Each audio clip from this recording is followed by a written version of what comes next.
सत्यनारायण सिद्ध परमेश्वरी भगवान की, श्री चतुर्विंशति तीर्थंकर भगवंतों की, दिव्यदेखराज श्री आदिनाथ भगवान की, दिव्यदेखराज श्री शांतिनाथ भगवान की, परम पूज्य गुरुनाम गुरुदेव आचार्य श्री स्वामी श्री विमल सागर जी महामुनि राज की, परम पूज्य गुरुनाम गुरुदेव आचार्य श्री स्वामी श्री सन्मति सागर जी महामुनि राज की, परम पूज्य बुंदेलखंड के विद्वाचार्य सूर्य गच्छाचार्य गणाचार्य गुरुदेव एक स्वामी श्री विराट सागर जी महामुनि राज की, अहिंसामय विश्व धर्म की।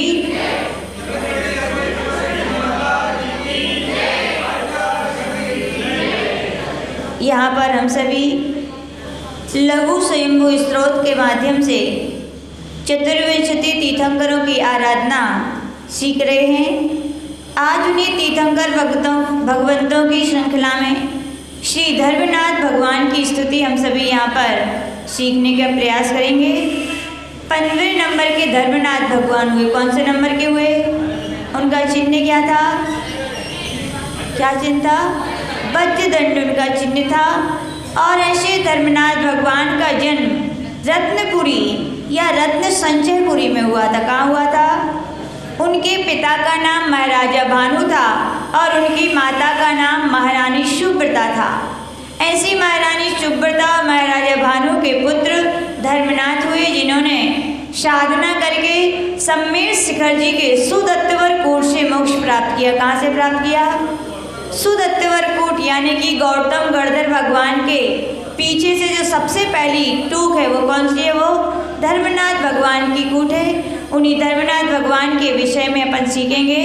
जोर से उच्चारण करेंगे सभी लोग। शार्धम पदार्था नव सत्व तत्वई। शार्धम पदार्था नव सत्व तत्वई।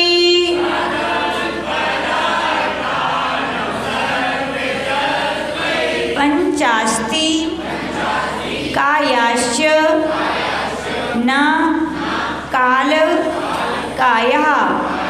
पंचास्ति कायाश्च न काल काया।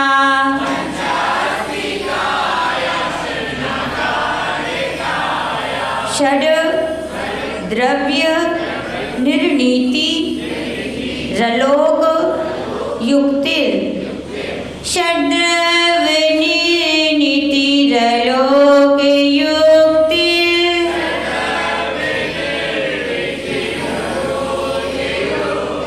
रलोक पढ़ना है। क्या पढ़ना है? रलोक युक्तिर्। ये नोदिता तम प्रणमामि धर्मम्। एनोदिता तम प्रणमामि धर्मम्।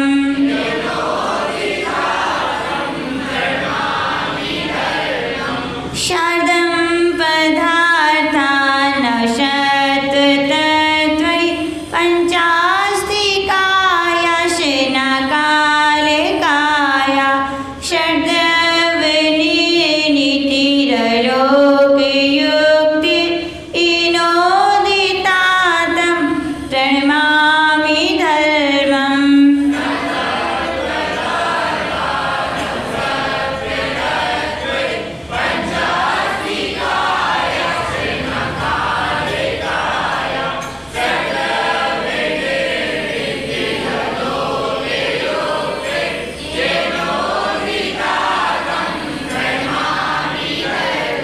यहाँ पर अंतिम लाइन में एनो लिखा है, वहाँ से एन निकलेगा, यानी जिन्होंने यानी श्री धर्मनाथ भगवान ने उपदेश दिया था। तो किसका दिया था?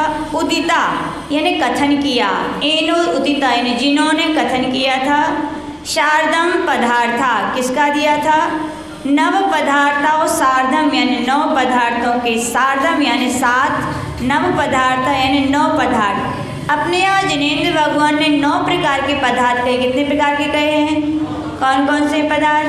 7 तत्वों में पुण्य और पाप को जोड़ देते हैं तो क्या कहलाते हैं? 9।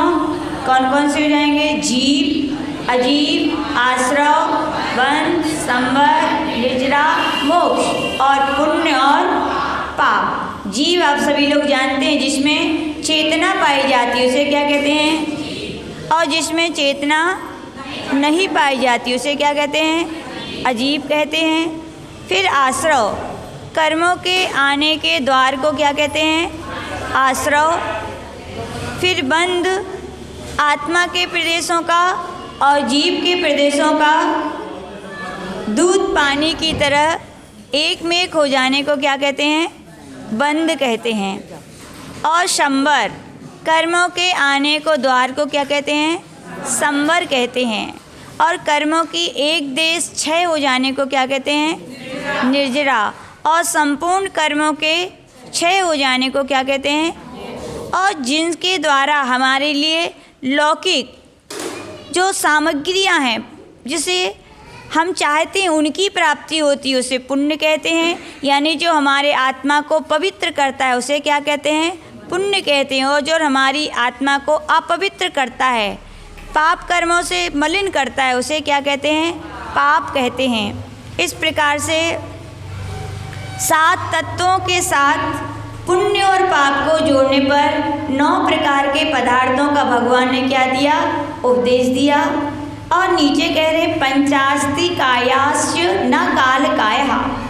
षट द्रव्य, 6 प्रकार की द्रव्य होती है। कौन कौन सी होती हैं, जीव, पुद्गल, धर, अधर, आकाश। और सब लोग कंफ्यूज हो जाते हैं, है ना।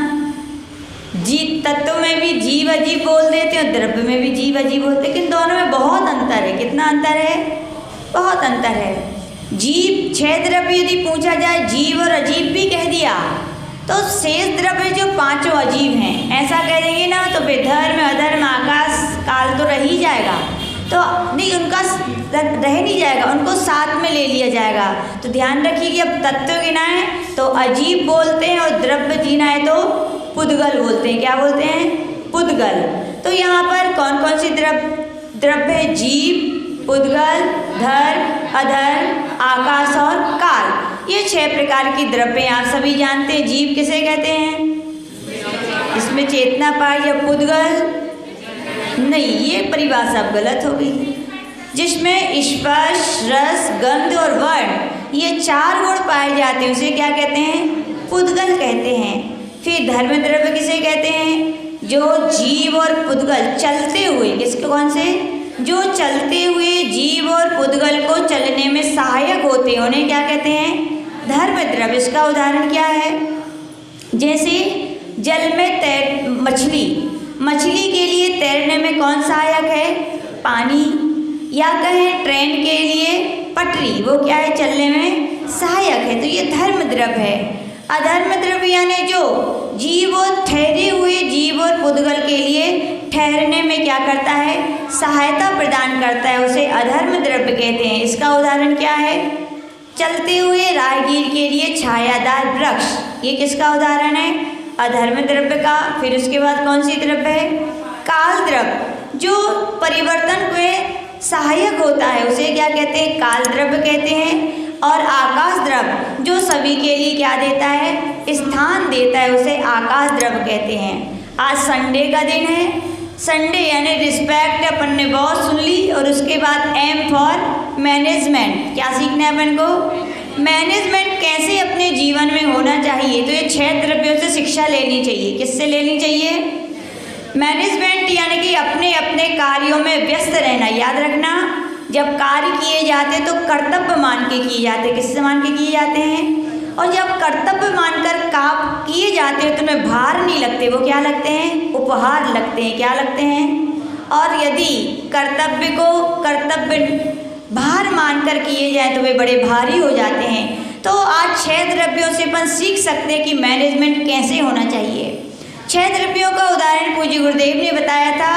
एक व्यक्ति थे, कौन थे, सुमत जी आज आए, सुमत जी आप ही थे। तो सुमत जी थे और मान लीजिए उनके 6 लड़के थे। कितने थे, 6। वैसे ये परिभाषा या तो उनके यहाँ अच्छी फिट होगी, अंजुल भैया के पापा लोग को, या लल्लू भैया के 6 हैं वे, है ना।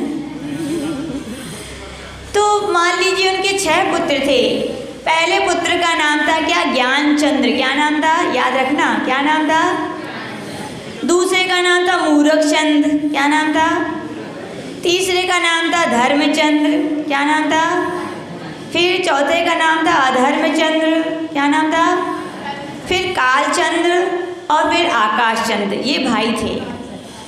एक दिन की बात है, 6 भाई योग्य थे। तो माता पिता ने कहा कि तुम्हारे लिए बाहर जाना है 6 लोगों के लिए। तो जब जाने लगते हैं बाहर, तो आपको पता होगा अपन कभी बाहर जाते तो मम्मी पापा अपने लिए समझाते हैं कि कैसे क्या करना है ना। हम लोग भी जब बाहर आते हैं तो आज समझा बुझा के भेजते हैं क्या करना है। तो वहाँ पर कहा गया कि जब बड़ा बेटे का नाम क्या था? ज्ञानचंद। तो उससे उसके पिताजी सुमत जी बोले, भैया सुनो, जब बेटे बड़े हो जाते तो भैया कहने लगते हैं, बराबरी पे आ जाते हैं ना।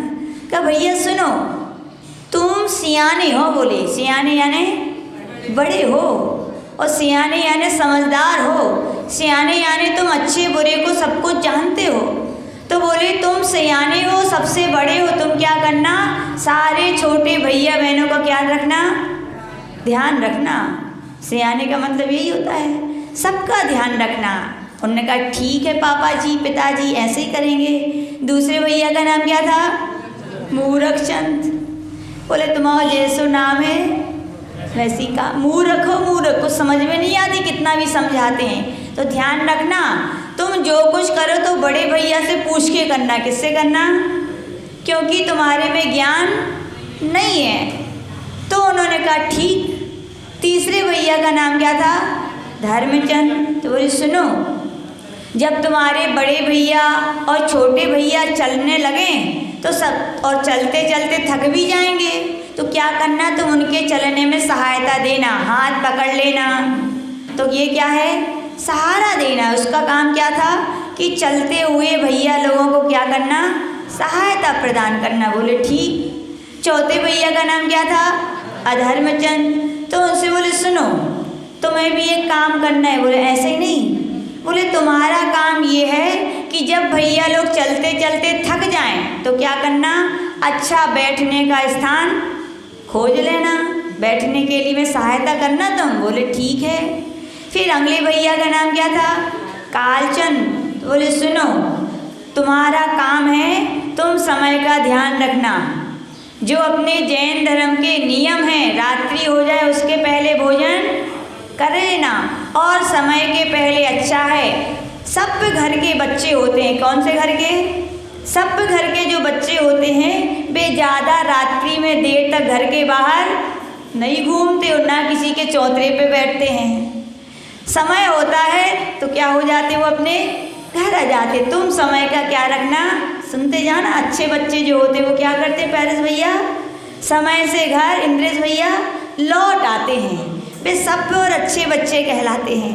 तो कहा गया कि अच्छे बच्चे की समय के पहले समय का ध्यान रखना और समय के पहले क्या करना, लौट के आ जाना। बोले जी पिताजी। और अंतिम भैया जी का नाम क्या था? आकाश चंद्र से कहा सुनो भैया, तुम भी सब चलेंगे बैठेंगे, समय का काम तुम भी कुछ काम करना। बोले मैं क्या करूँगा? बोले जब भैया लोग बैठने वाले हों तो तुम क्या करना, उनके लिए स्थान ढूंढ लेना। क्या ढूंढ लेना? सबका काम फिक्स था ना। जब सबके काम फिक्स हो जाते हैं तो बताओ कष्ट होता है क्या किसी को? नहीं होता। ऐसे ही कहा जाता है जीवन में अपन किसी घर में रहें, किसी समाज में रहें, किसी परिवार में रहें, जब भी रहें तो एक के ऊपर भार अपन को नहीं डालना चाहिए। सब काम क्या करने चाहिए, बांट लेने चाहिए। काम बांट लेने से क्या होता है, फिर वे कार्य हमें भार नहीं लगते। कैसे लगते हैं? उपहार लगते हैं। तो ये 6 द्रव्यों का उदाहरण समझ में आया कि नहीं? ये उदाहरण सीख लेने से एक मैनेजमेंट की भी शिक्षा मिलती है और 6 द्रव्यों की परिभाषा अपने आप हमारे लिए याद हो जाती है। तो 6 द्रव्य हमारे लिए समझा रही है कि जीवन में हर समय का स्थान का क्या होना चाहिए, मैनेजमेंट होना चाहिए। आपने आचर्षी का संघ देखा, इतना बड़ा, लोग यही सोचते हैं इतने सरल स्वभाव के आचर्षी हैं और शरीर से भी बहुत नाजुक हैं, इतने बड़े संघ का कैसे संचालन करते हैं? और संघ ही नहीं, आचर्षी के तो क्या है, बहुत सारे 60 उपसंघ हैं। कितने हैं? एक घर के 4 मोड़ी मोड़ा नहीं संभाल पाते आप लोग। और आचर्षी साथ में भी इतने सारे 30-40 साधु उनको संभाल रहे हैं और लगभग 50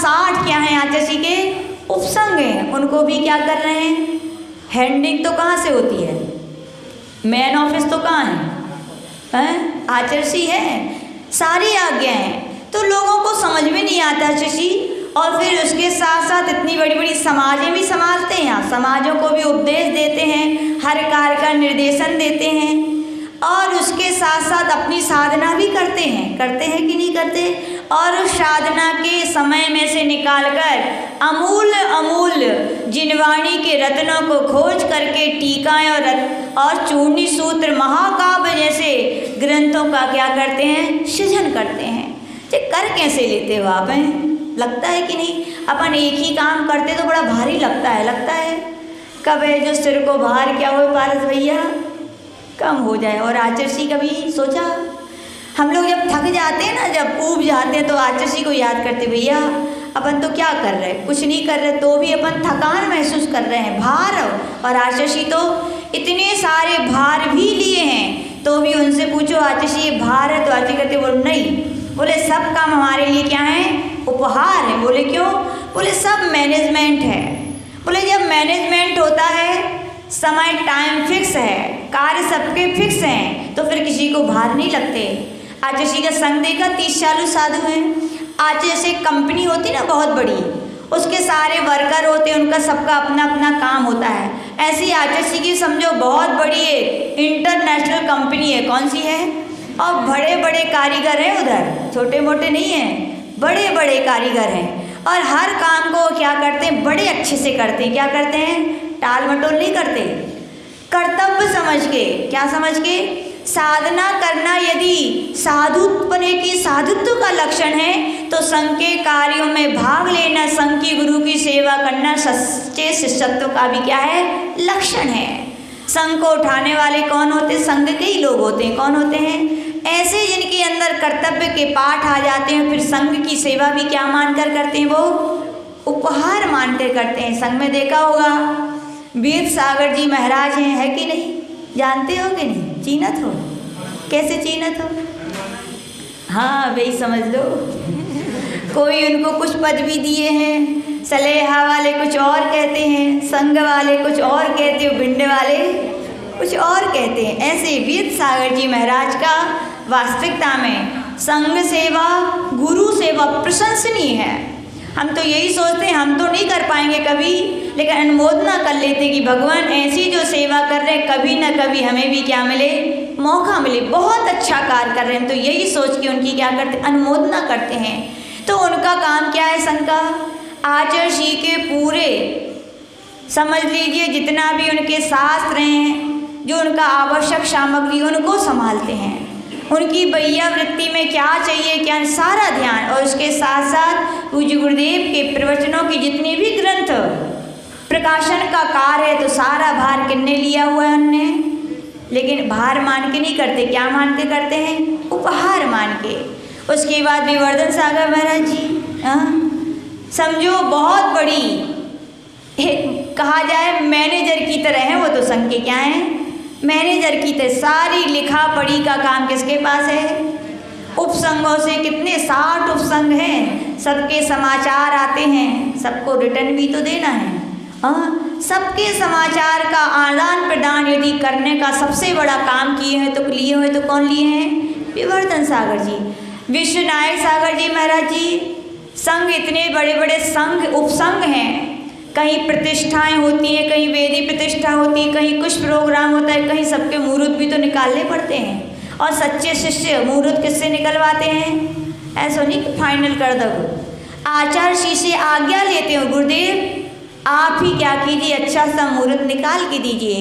तो फिर आचार्य बुलाते हैं, विश्वनायक सागर महाराज जी हाजिर हों। ज्योतिषाचार्य हमारे संघ के कौन है, सारे मुहूर्त में निकाले बैठे रहते हैं। यदि ये आया तो ये मुहूर्त होगा इस महीने में, तो बुलाते उनके लिए, यानी कि ज्योतिषाचार्य ये सब काम। और उसके साथ साथ विरागवाणी जो पत्रिका छपती है, उसका भी सारा कारोबार, यानी कि सारा क्या कलेक्शन करना, क्या देना, क्या लेना, सारा काम कौन लिए हुए हैं, विश्वनायक सागर महाराज जी। अभी हमारे संघ में विश्वाक्षर सागर जी महाराज हैं। संघ में कोई महाराज बीमार भी हो जाते हैं साधु, तो ध्यान रखना औषधि वैद्य जी को बुलाना। औषधि आ गई है तो औषधि पहुंची कि नहीं पहुंची, इसका ध्यान रखना। वैद्य जी का काम कौन करते हैं? विश्वाक्षर सागर महाराज जी। बैया वृत्ति के लिए यदि पुकारा जाता है हमारे संघ में तो किसको पुकारा जाता है? सबसे चेंज होते रहते हैं बैया वृत्ति वाले महाराज। अभी कौन है? बिकौशल सागर महाराज जी तो हमारे यहाँ के सीए महाराज हैं। कौन से महाराज हैं? सीए महाराज हैं पूरे, नहीं सीए करके आए वे, वास्तवतः सीए हैं। जितना भी मैथ्स का काम होता है आचार्य के ग्रंथों का, सारा काम कौन करते हैं? बिकौशल सागर महाराज जी को याद किया जाता है। ये मेथड्स ऐसा है, इसको सॉल्व करके लाओ, सही है कि नहीं है। सारे सीए और भी काम वो सब करते रहते हैं। ऐसे संघ में क्या है, महाराजों के काम क्या हैं? बटे हुए हैं। आ जाओ फिर माता जी लोग की तरफ। यद्यपि संघ की बड़ी माता जी जैसे आचार्य 8 हैं, वैसी गणनी माता जी भी 4 हैं, लेकिन उनकी अपने अपने संघ बन गए। अभी वर्तमान में यदि सबसे बड़ी माता जी के रूप में गिनी जाती तो कौन गिनी जाती हैं? विशिष्ट श्री माता। सारी माता जियों को ध्यान रखने का काम किसका है? आचार्य नहीं देखते तो टाइम कहाँ धरो उनके इलाज है। सारी, चाहे पूजा होए चाहे कछु होए, सारी बातें कौन सुने? बड़ी माता जी। सार निकाल के कहाँ पहुँचेगा? आचार्य के। आचार्य जी उसको क्या करते हैं? निर्णय दे देते हैं, हाँ ऐसा ठीक है, ऐसा ठीक है। तो उसका पूरे माता जी को संभालने का काम। फिर उसके बाद विरक्षणा श्री माता जी हमारे यहाँ की काम है सबके। औषधि के लिए बीमार होते तो खाने वाली औषधि नहीं होती, लगाने वाली भी तो होती है, हाँ? और इतने सारे शिष्य हैं, किसी को पेन चाहिए, किसी को कॉपी चाहिए, किसी को कुछ चाहिए, सारे भंडारी बाबू का काम करती है। तो कौन करती हैं? विरक्षणा श्री माता जी। आचार्य के पास चिट्ठी जाती है, हमें ये चाहिए, वो चिट्ठी कहाँ पहुँचती? सीधी विरक्षणा। और माता जी अपने भंडार में से सामान लाके दे देती हैं। विदिता श्री माता जी हैं, उनका भी बहुत अच्छे काम है। ऐसे सारे संघ में क्या है? सारी माताजियों के काम क्या हुए हैं? बटे हुए हैं। अब आचार्य से पूछो, आचार्य आपको भार लग रहा है क्या इतना बड़ा संघ? तो आचार्य कहते भैया हमारे संघ का एक एक शिष्य वाली रत्न है। बोले भार नहीं, उपहार है मेरे लिए। क्या है? उन्होंने मेरे संघ के सारे भार को क्या है? बांट लिया है। क्या है? Management power. किस में आया ये? पूज्य गुरुदेव ने ऐसा मैनेजमेंट पावर है कि वो सबको मैनेज किए रहते हैं। अब कहो कोई पूछे इतने बड़े संघ में खटापटी होती है कि नहीं? कहाँ से होगी? सबके अपने अपने काम हैं, सब अपने अपने कामों में बिजी हैं, तो खटापटी होगी क्या? खटापटी कब होती है? जब एक दूसरे के काम में कोई इंटरफेयर करे, है ना? वहाँ पर इंटरफेयर करने ही अपने अपने कामों में सब बिजी हैं। ऐसी शिक्षा लेनी चाहिए 6 द्रव्यों से या पूज्य गुरुदेव के संग से कि हमारे जीवन में, परिवार में भी क्या करना चाहिए? मैनेजमेंट। जिनके घर के परिवारों में होता है वहाँ पर ना पूजा होती है, ना पाठ होते हैं, ना ही क्या होते हैं? मंगलाचरण होते हैं। सब अपने घर को क्या मानते? अपना मानते हैं। तो अपने कार्यों को वे भार मानेंगे क्या? क्या मानेंगे? उपहार हैं। और करना तो अपने लिए, पड़ोसी थोड़ी आएंगे क्या? पड़ोसी करना अपने लिए, तो क्या मान कर करें अपन सभी? उपहार मान के। और क्या? मैनेजमेंट कर लें। आप दीदी ये काम कर लो, ये काम हम कर लेते हैं। एक ही काम को मिल बांट के कर लिया जाता है तो जल्दी होता है कि नहीं? जल्दी भी हो जाता है और अच्छा भी होता है कि नहीं? तो आचार्य भगवान यहाँ पर धर्मनाथ भगवान की स्तुति करते हुए यही कह रहे हैं कि 6 द्रव्य कौन कौन सी होती हैं, उनके नाम याद करके उनके अस्तित्व से ये जीवन में शिक्षा ले लें। सबके अपने अपने काम हैं और 6 द्रव्यों से ही मिलकर के किसका निर्माण होता है? तो यहाँ पे लिखा है षड्द्रव्य निर्णित रलोक युक्ति। 6 द्रव्य जहाँ पाई जाती है उसे क्या कहते हैं? लोक कहते हैं। क्या कहते हैं? 6 द्रव्य यदि अपना अपना काम करना बंद कर दें तो बताओ लोक कहलाएगा क्या? नहीं कहलाएगा। ऐसी कहे मशीन है, बहुत सारे पार्ट हैं, सबके अपने अपने काम हैं, लेकिन वो कोई सोचे कि अरे इनका कुछ काम नहीं है, इनका काम तो फालतू है, ये बहुत छोटा काम करते हैं, मैं बड़ा काम करता हूँ। ऐसा अभिमान भी अपने लिए नहीं करना चाहिए। याद रखना सारे पार्ट्स अच्छे हों और कोई सोचे कि ये स्विच तो कुछ काम का ही नहीं है। और सोच कहे अच्छा हम कोई काम के नहीं हैं, और जब तुम चालू करो हो के हम चालू नहीं हो रहे तो मशीन चालू होएगी क्या? नहीं होगी। ऐसे ही लोग हैं, लोग सोचे कि धर्म द्रव्य कुछ काम का नहीं है। धर्म द्रव्य यदि नहीं होगा तो सब गड़बड़ हो जाएगी, सब फिर तो कील की तरह हो जाएंगे, कोई चल ही नहीं पाएगा। अधर्म द्रव्य को सोचे कोई काम का नहीं है, फालतू है, तो फिर सब लोग चलते ही रहेंगे तो भी गड़बड़ हो जाएगी। कोई सोचे कि आकाश द्रव्य कुछ काम का नहीं है, तो जब स्थान ही नहीं मिलेगा तो क्या रहोगे तुम लोग। तो जैसे छह द्रव्य अपना अपना काम करते हैं, अपना अपना उपहार समझ करके तो एक लोक का निर्माण हुआ, वैसे याद रखना अच्छे परिवार, अच्छी समाज, अच्छे घर के निर्माण भी कैसे होते हैं, जिन घरों में क्या होता है, मैनेजमेंट होता है। तो आचार्य भगवान यहाँ पे कह रहे हैं छह द्रव्य जहाँ पर पाई जाती है उसे लोक कहते हैं, और जहाँ पर केवल एक आकाश द्रव्य पाई जाती है उसे क्या कहते हैं, अलोक कहते हैं। पंचास्ति कायाश्च न काल काया, और छह द्रव्यों में एक काल द्रव्य को छोड़ करके, यानी कि कौन कौन सी, जीव, पुद्गल, धर्म, अधर्म और आकाश, इनके लिए पंचास्ति काय कहते हैं। क्या कहते हैं?